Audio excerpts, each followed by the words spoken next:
Hey there, Aaron Wills again, bringing you another reaction video. I started this on Monday, the 19th day of August in 2024 at 1:45 p.m. Along with welcoming you to my channel, allow me to thank you for watching. Please comment, like, and subscribe before sharing this video and turning the post notification bell on. I did a reaction video to Jenna Moressi's writing advice in my last video, and I really enjoyed doing that, so I'm going to do it now. I'm going to do it again. This one's 10 best pieces of writing advice from 6 years ago. Let's see what she has to say. Here we go.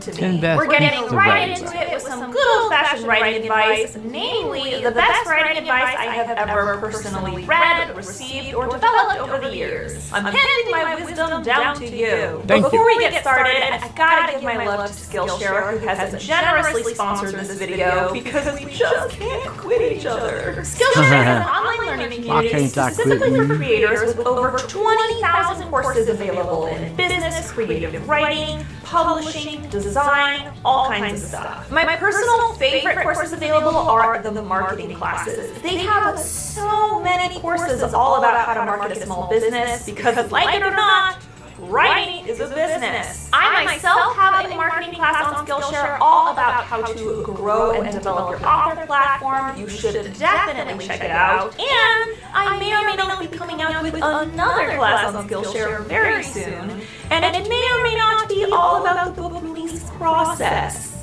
Keep your eyes peeled. Premium membership gets you unlimited access to all of Skillshare's classes, and their membership rate is super cheap. An annual membership is less than $10 a month. Stick around until the end of this video because I've got some extra special Skillshare goodies just for you, because I'm that kind of lady. First, I'm going to give you the absolute best writing advice in my humble opinion. Number 1, habit is far more reliable than inspiration. Everyone talks about feeling inspired to write, which is nice, but it's also fleeting. The key to getting words on the page is to make it a habit. Create a writing schedule and stick to it. This is far more useful than inspiration will ever be in a million years. If you only write when you're feeling inspired, congratulations, you'll get one book done by the time you're on your deathbed, and it'll probably suck. Instead, train yourself to make writing a normal part of your daily routine. Do it until missing a day of writing feels abnormal or wrong. People who talk about waiting for the words to come to them or being overtaken by their muse are full of shit. The authors who actually make writing a full-time career did it by making their work a habit. Number 2, always assume your reader is smart. When you write for a stupid audience, you create a stupid book. I'm sure you can think of a few. Writers often feel the need to explain every concept in their book because they're afraid that readers won't get it. Two characters share glances across the room. They blush at the sight of one another. They fumble over words. But the writer still feels the need to say they were deeply attracted to one another. You don't say. Doing this insults your reader's intelligence, which will make them wonder if they're too smart for your book. That's not to say you should ignore feedback. If multiple betas tell you that a concept doesn't make sense, fix it. But you don't need to explain every single detail. Let readers figure out shit based on the context and descriptions. That's kind of the whole point of reading. And despite all the showing and dialogue, a couple of readers might not get something. Wait a second, these two people who are constantly flirting like each other? But you never said so. This minority of people are idiots, and there's already a ton of books out there written just for them. Number 3, if you're not sure what to do next, break your character's legs. A lot of writers struggle with advancing the plot, especially if they hit the middle of a book. And the solution is simple. Anytime you're not sure where to go, complicate shit. Whatever the problem is, make it worse. It could be something like a curveball or a plot twist. It could be a death or an injury. It could be something as simple as an upcoming test. test or a work deadline. Every plot includes some kind of difficulty that the main character is trying to navigate. So if you make this difficulty worse, this will fuel the plot and make it much more compelling. Number 4. No one remembers a trend chaser. Trend chasing is very common because it provides a safety net. You already know this book has a chance of selling because the audience is explicitly clear. The thing is, people always remember the writers who start the trend. They don't remember the chasers. That's fine if you're writing just to make a quick buck, though I'd argue that you chose the wrong business for that. But if you want to make writing a sustainable career, people need to remember your name. On top of that, once a concept becomes on trend, Everybody knows your name. it takes years to write a quality novel, and by the time you're finished, And they're always glad you came. You wanna go where people know your troubles are all the same. You wanna go where everybody knows your name. that trend will be long over. So stop worrying about what's selling at the Why was I singing that? I don't remember what prompted me to sing that, but I'm sure it was anything to do with the song. I don't know. Let's see. moment. Most of the big guys didn't write their concepts because they were trendy. They made them trendy. Number 5. Just because you know everything doesn't mean the reader needs to know everything. You created a vast world, complicated characters, dark backstories, morals and themes and symbolism. Now you gotta hold back and make sure you don't barf it all out on your manuscript. That world you created, the reader doesn't need to know every single detail. Unless the import Your future is at your fingertips. All right. Take advantage of the flexibility and diversity of futures trading with imports and exports are directly tied into your plot, no one gives a fuck, I assure you. I'm sure your supporting character had a very heartbreaking childhood, but unless it's tied into the storyline, we don't need him to recount it in a soliloquy. Your job as the creator is to know everything. To be and or not also to to know when those details are relevant. That is the If they're question. not, Whether 'tis canon. nobler in the Number mind to 6. suffer the You're gonna be slings and embarrassed arrows at of some outrageous point, fortune, so you might as well or to get take over arms it. against the sea Writing of a book troubles is and by opposing end humiliating. them, There are going to to be die, moments where you to want sleep, to crawl no into a more, pool and and by die. seek If to you save plan the on end, the surviving heartache this and career, thousand natural you shocks really need of to accept such this an now. But the Jenna, consummation what if of we all get bad you do. reviews? You will get bad reviews. Everyone does. If Stephen King isn't immune, why should you be? But Jenna, my mom is going to read this. Do you think my mom doesn't read my shit? Someone gets their dick sucked in The Savior's Champion. Look, I hate to break it to you, but you chose one embarrassing-ass career, which leaves you with 2 options. Either you can write nothing and live your life forever worrying about what people think of you, or you can take that tail out from between your legs, write your book, and face the music when it comes. Number 7. The reader should never finish a chapter with all their questions answered. There is only one chapter of your book where the reader should finish it and maybe possibly have all their questions answered. Well, And that's the last chapter. If it's a standalone. When a reader has no more questions, they have no more incentive to keep reading.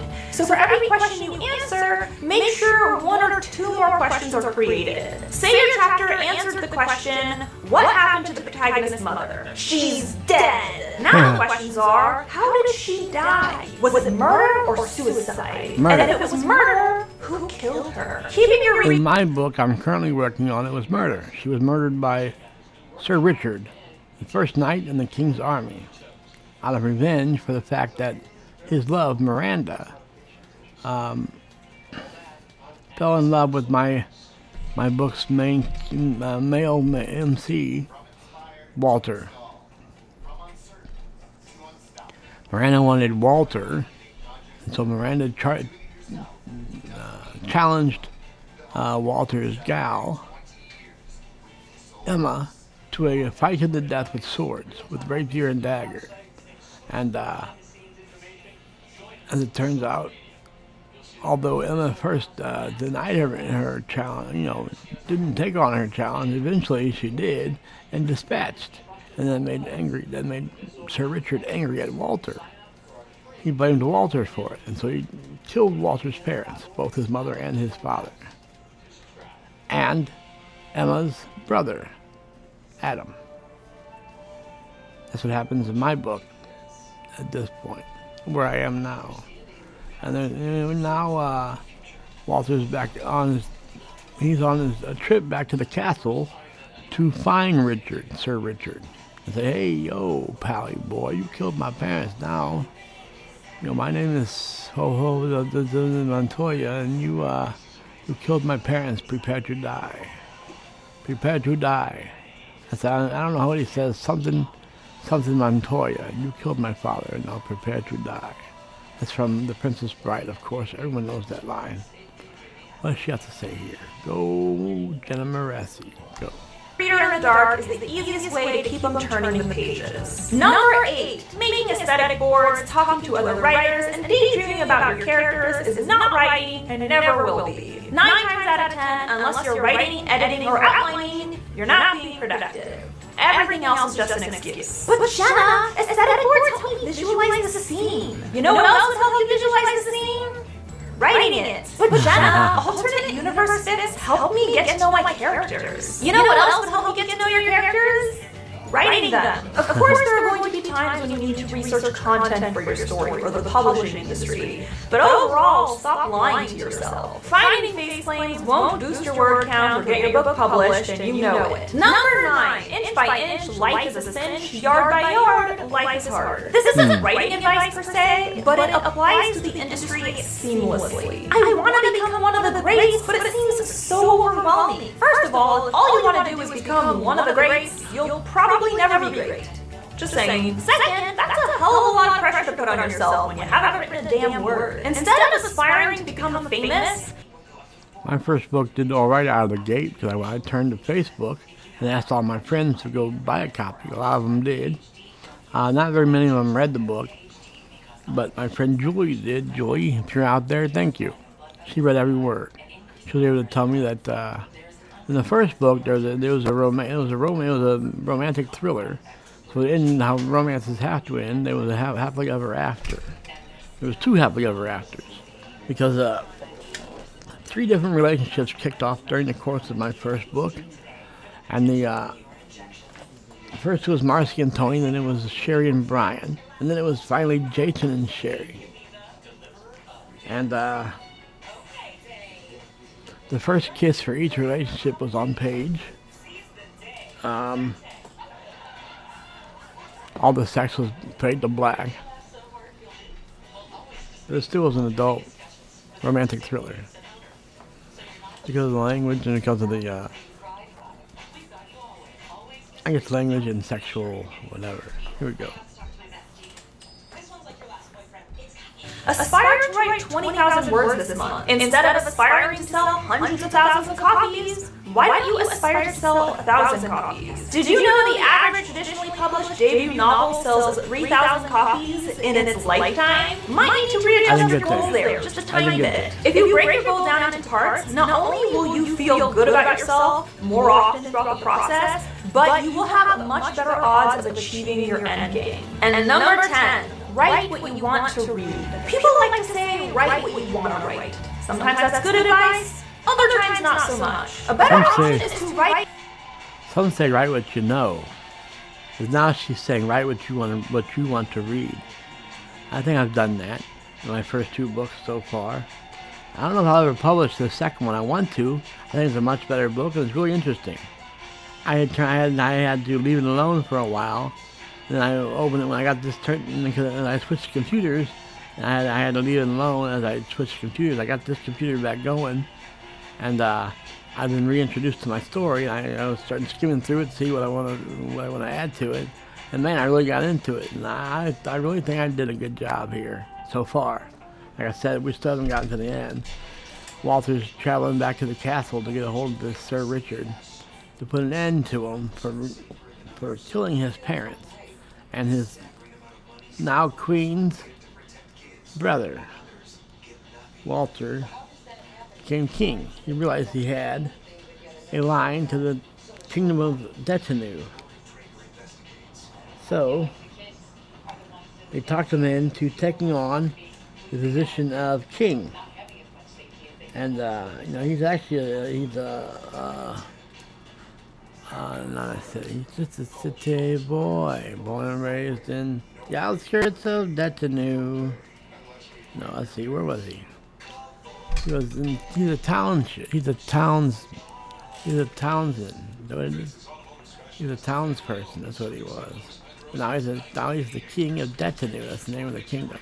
is United spelled backward. You know, United Kingdom. I took United and spelled it backward. I got Bethany.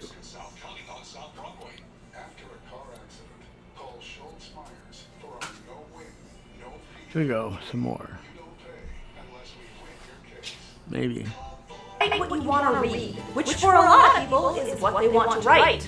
But some people only want to write sex scenes, or they only want to write fight scenes. Non-stop severing of limbs does not a story make. Writing what you want to read is a great idea for a variety of reasons. One, you already know the book doesn't exist yet. If it did, you wouldn't have to write it in order to read it. Two, you already know there's an audience for the book, because you want to read it. But Jenna, what if no one wants to read what I want to read? I have a sneaking suspicion you're not as unique as you think you are. And three, you will be much more passionate about the story if it's something you genuinely want to read. It'll be way easier to get through even the most grueling parts if you care about the project. So that's all I got for you. This is the best writing advice that I have personally heard. Do with it as you please. Take it to heart, to improve upon your craft, or ignore it. What do I care? A huge thank you to Skillshare for being so supportive of my channel and for always dishing out the quality content. And on top of that, Skillshare is giving you guys a 2-month trial of Skillshare Premium for free.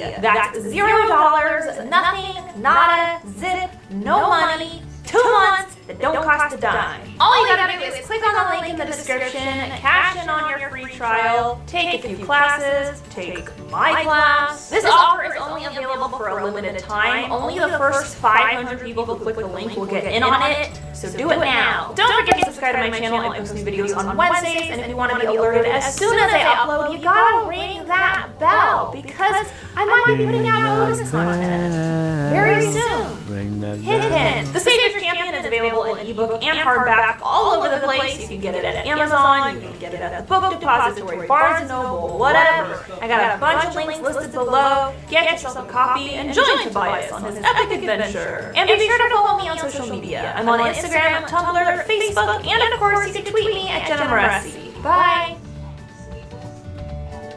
Savior's Champion, Jenna Moresti. What else do we have?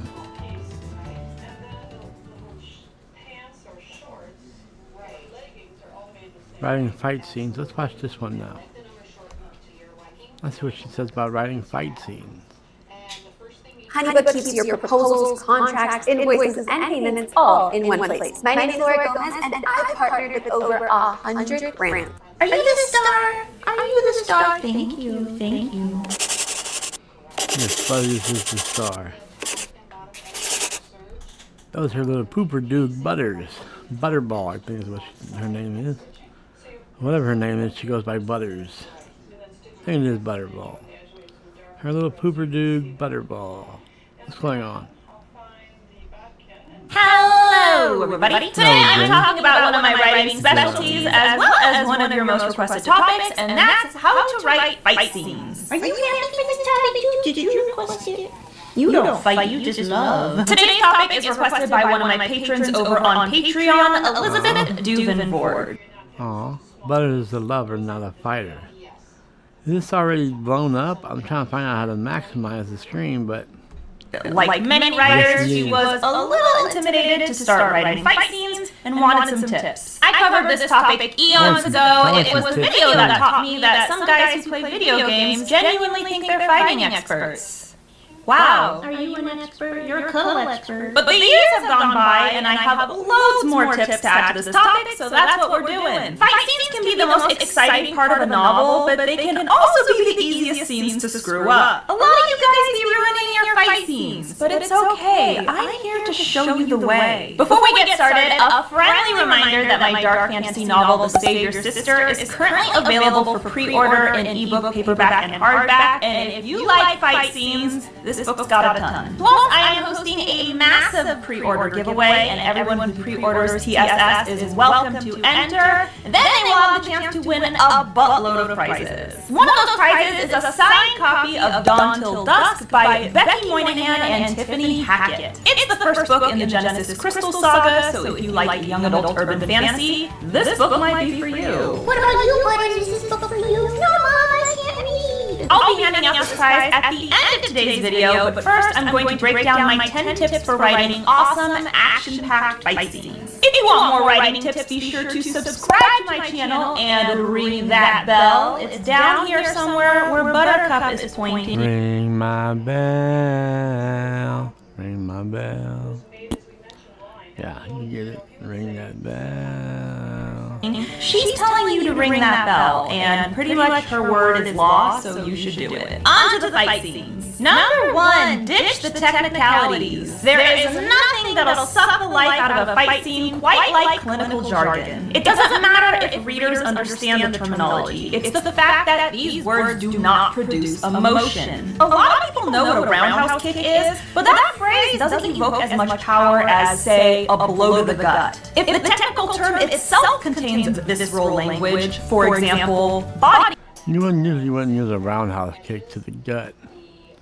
Usually roundhouse kicks go to the head. It's a very powerful kick to use to the head. Very landable to the head. I know how you land it to the gut. It wouldn't have as much effect as, a nice roundhouse kick to the head. Actually, to the side of the head. Most likely. Alright.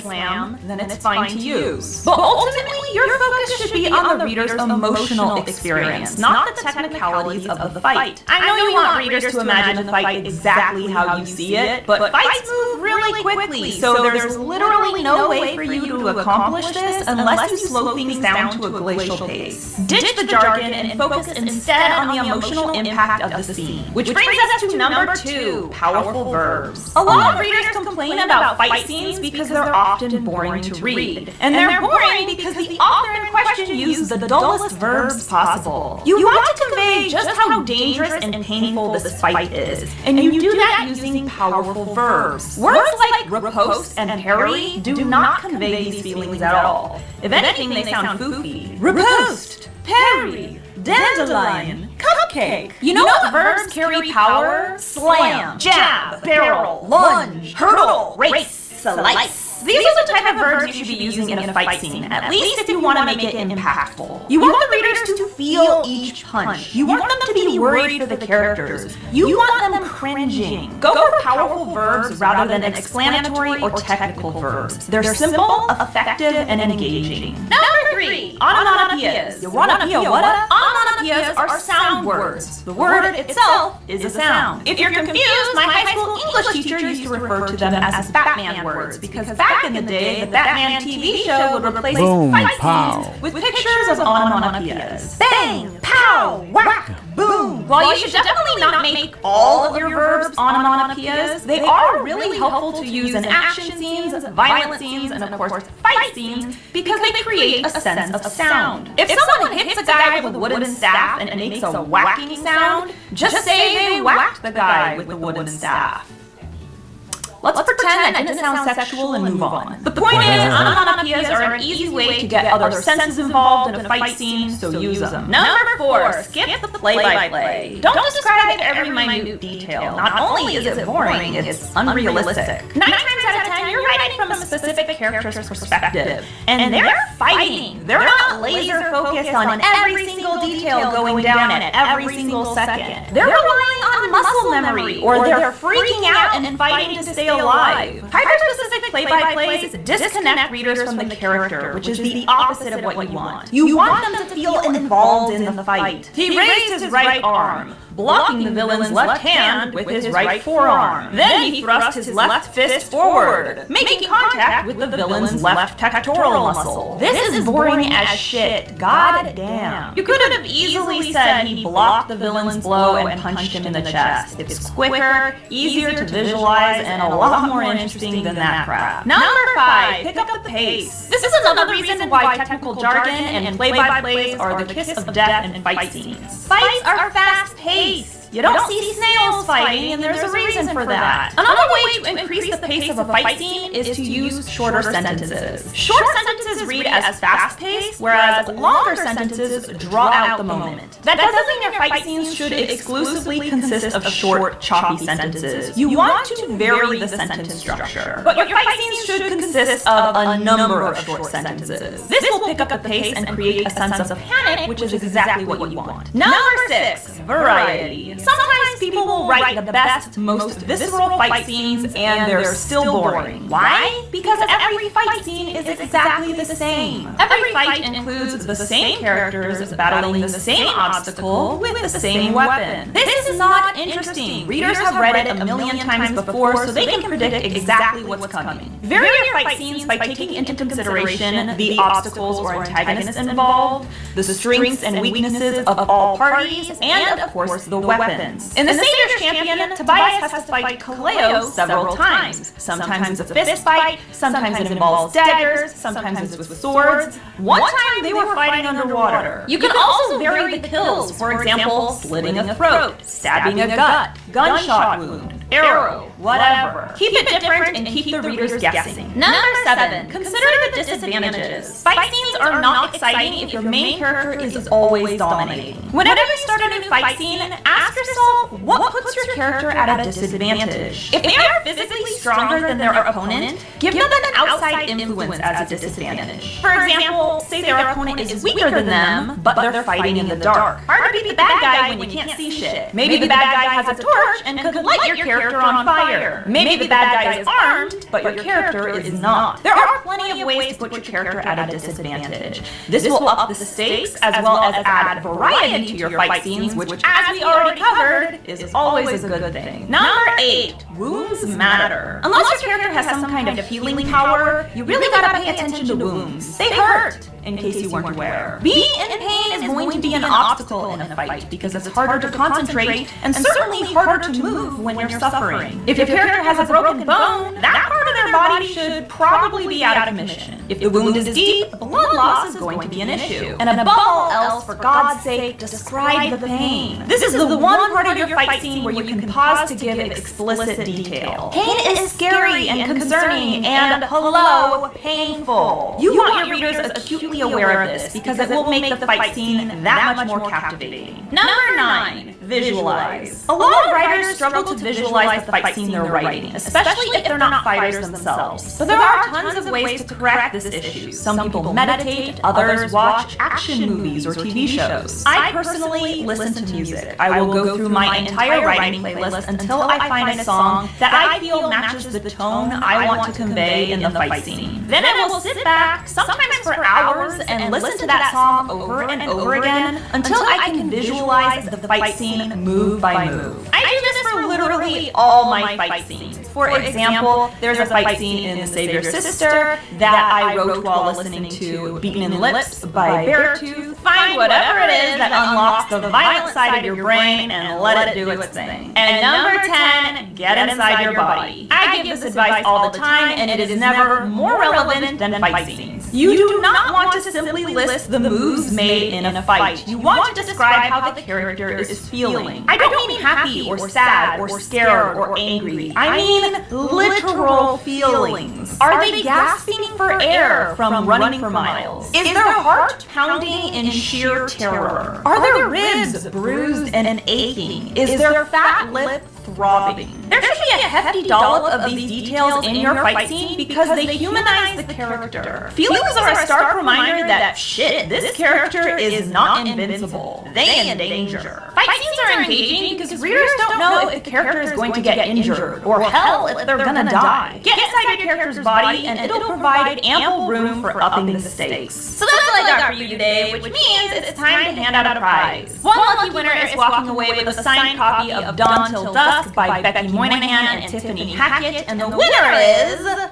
this person. Thank you so much for pre-ordering a copy of TSS, and a huge thank you to Becky and Tiffany for supporting my pre-sale giveaway. It means the absolute world to me. If you want to read an adult dark fantasy novel filled with romance and badass fight scenes, pre-order The Savior's Sister today. It is available in ebook, paperback, and hardback. And be sure to enter my pre-sale giveaway. That way, you can be eligible to win a bunch of amazing prizes. Of course, thank you so much to Elizabeth for requesting today's topic. If you'd like a chance to have a video dedicated to you, or if you want access to tons of other rewards, check me out on Patreon. We have an exclusive writing group. You get early access to videos. There's a monthly live stream. There's signed merch. There's tons of goodies. I have the link listed below. Don't forget to subscribe to my channel. I post new videos on Wednesdays, and if you want to be alerted as soon as I upload, ring that bell. And be sure to follow me on social media. I'm on Instagram, Tumblr, Facebook, and of course you can tweet me at Jenna Moreci. Bye! You've read Tobias' story.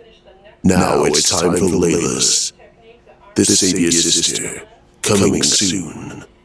And then I would need to do the center back seam, and I would stitch it up to a point that's marked on the pattern piece. It's about right here. And then I press the seam allowances open and finish them separately. So here we have the finished garment. Some of your garments have been open all the way to the hem. This one you decided to have a little closure. And because there's more room, you were able just to turn under with a serger and then top stitch the hem. Right. I can see why you can make a jumper in 30 minutes or less, even from cutting it out. That's right. It goes very fast. The knit shirt that I just showed you did not have long sleeves, so we have variations on that pattern. Yes, the sleeves are just a little bit longer, and they're made the same way as the lighter pink one. And all you do is finish this edge. Press Same down. thing. It's done. So, two ensembles to be made in a very short period of time. Your little girl can dress her doll for sweet dreams after you make a simple nightshirt out of inches of fabric. We have a few helpful hints to assist you in streamlining the sewing process. So far, we worked with knit fabrics and a lot of cotton fabrics, but you may have some leftovers in your sewing stash that are a little slipperier. Right, this one is a flannel back satin, so the flannel back does give it a little more stability. Perfect for a nightshirt, but a little slippery. So we have some sewing hints that Joan has some sewing hints that she can pass along to you. Okay, the first thing you do is cut out the fronts and the back pattern pieces, and then you stitch the shoulder seams here. Because this fabric does ravel, I do suggest finishing the edges, so I've serged around all the edges of the fronts and the back. Or you could use a zigzag stitch. Exactly. You can have that. Exactly. Now you have a curved hem. Right, it seemed to resemble the nightgowns that girls wear, so I wanted to create that as well. And what I've started doing on this side is, after the serging, to take some paperback fusible web and place that along the edge here. And you pressed that on already. Yes, I pressed that, and then I'm peeling off the paper to here. Got a little extra, so I'm just going to break that off. And what you need to notice from the pattern piece is there is a dot marked here because there will be a side seam. Sure. But then the hem is free. So starting at that point, you would turn it over and start pressing. And it takes a little manipulating here around the curve. You just go a little bit slower. But with the fusible web, it makes it a lot easier. Absolutely. So it will stay. And I would recommend stitching this one. Okay. So you can continue shaping the curve in that same fusible web technique. You may want to add, because this is such a slippery fabric, a more secure binding around the neckline. Right, and this is just simply pre-purchased bias tape. The very narrow web. Right. And we added the paperback fusible web again to that area. And we fused it to that spot in the middle of the bias tape, and then you just need to get your fabric lined up, and we'll turn it this direction here. And then once it's folded over the neckline, you would take this and fuse it. And then you would go around and stitch it. So you can pin it without using any Yes, pins. definitely.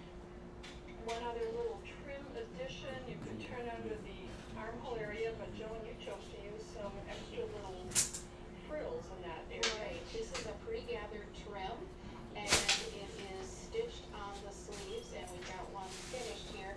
This one is simply about 4.5 inches of pre-gathered trim, and I just centered it along the armhole, and then I tapered the ends. Are you still washing clothes Uh-uh.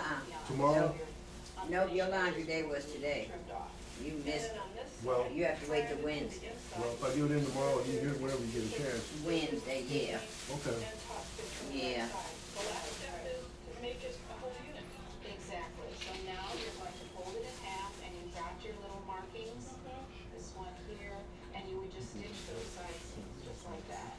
And finally, we always have a little bit of hook and loop tape at the end to overlap and do the closure. Yes.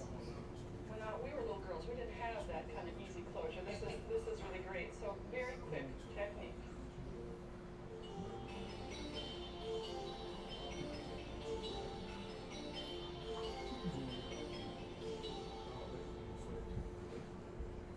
During our last Nancy's Corner segment, Enchanted Makeovers founder Terry Grail shared with us how volunteers transform often sterile shelters and rescue missions into very inviting surroundings, and then how we can help by creating pillowcases for the residents. Terry's back with us today to encourage us to sew for the kids who are staying in shelters, creating capes that give superpowers, the ability to tap their imaginations. Welcome back to Sewing with Nancy. Terry, you started a great thing in, what year was it, 2007, transforming women's and children's shelters, making them home-like, and giving them new pillowcases, quilts, bedding, Handmade curtains, the whole thing. handmade is your mantra. Yeah. And you had a great analogy, or not analogy, but explanation why you stressed handmade. Well, I just believe that with handmade, that creator that is making that pillowcase or the doll, that their love and the positive energy is going into that item, and that's part of the healing process for the women and children. And many women and children in shelters have not had the opportunity of having something handmade and given to them. No, they haven't. And what a positive thing you're allowing. Yes, and I think it's just full circle for everyone. That giver too. Yeah, I often say the gift is in the giving. Yes. Yeah, very much so. The gifts that we are talking about during this segment are toys, specifically, I can say that word, specifically dolls for the girls that are in the shelters And boys too. I mean, if there's a pattern or boy pattern doll, you know, Sure. that works too. and it can be any doll.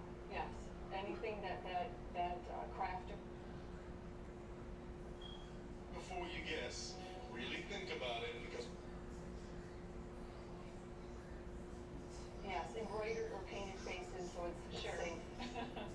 This makes you smile when you see this little person, doesn't it, or this Yes. little doll?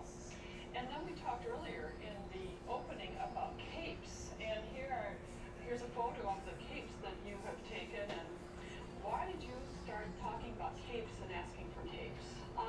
Well, it actually was a segment I saw in Oprah about a gentleman that said how his mother said that no Superman was going to come and save him. And I knew that the children needed to have a cape that was an armor to say that you can do it, to give them positive outlook. And in capes, as you know, when my boys were little, they were often, had capes for Halloween or dress up, and they're fun. The imagination, creativity, The power of imagination. and if you're sometimes not in your home, you're in a home away from home, this definitely could give you some positive Sorry. energy, positive thinking. Fell asleep, I can get through. as you can tell. So you have Alright, I guess I'm hanging up now.